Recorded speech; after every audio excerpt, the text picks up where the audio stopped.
The dark origins of your favorite fairy tales. Fairy tales, those magical stories we grew up with, filled with princesses, talking animals, and happy endings. But what if I told you that behind the glittering facade lies a much darker truth? Tonight, we are diving deep into the shadowy origins of your favorite fairy tales. Stories that were once chilling warnings, brutal lessons, and reflections of a harsh, unforgiving world. The first, Cinderella, from ashes to atrocity. You probably know Cinderella as the sweet girl who lost her slipper and found true love, but the original versions, far from a romantic fairy tale.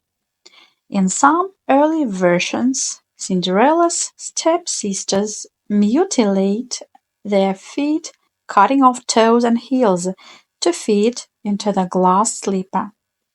The story doesn't end there. The birds, often seen as magical helpers, peck out the stepsisters' eyes as punishment for their cruelty. These gruesome details weren't just for shock value.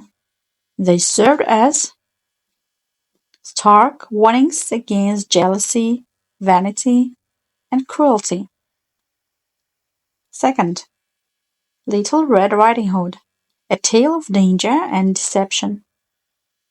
Little Red Riding Hood seems like a simple story about a girl and a wolf, but its origins are rooted in warnings about predators, both animal and human.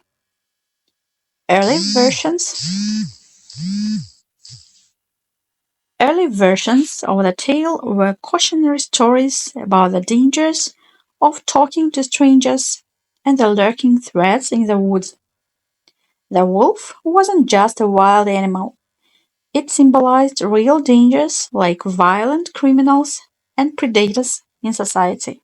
In some versions, the wolf devours both the girl and her grandmother, with no rescue in sight, a grim reminder of the consequences of naivety. Third, Sleeping Beauty, a curse with deadly consequences.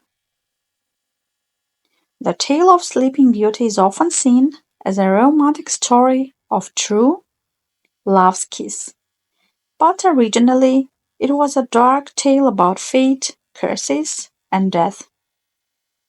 In older versions, the princess doesn't simply fall asleep. She is cursed to a death-like state, and the entire kingdom falls into ruin. The story reflects the fear of inevitable fate and the fragility of life, reminding listeners that even royalty isn't safe from misfortune. The story reflects the fear of inevitable fate and the fragility of life, reminding listeners that even royalty isn't safe from misfortune. Fourth, Hansel and Gretel. Survival against all odds. Hansel and Gretel's story is often told as a clever escape from danger, but its roots lie in the grim realities of famine and abandonment. During times of extreme poverty, children were sometimes left in the woods because their families couldn't feed them. The witch's gingerbread house, a terrifying lure symbolizing the dangers that awaited lost and desperate children. The story is a haunting reflection of survival instincts in a cruel world. Why were these stories so dark? So, why were these tales so frightening and brutal? Before the age of television and books, stories were passed down orally to teach important lessons about safety, morality, and the dangers lurking in the world. The dark elements made the lessons unforgettable. These tales helped communities prepare children for the harsh realities of life, from famine and cruelty to the threat of strangers. Conclusion: seeing fairy tales in a new light. Next time you hear a fairy tale, remember, behind the sparkle and magic lies a story shaped by fear, survival, and the human need to teach and protect. So, are you ready to look beyond the happy endings and discover the true, dark origins of your favorite fairy tales?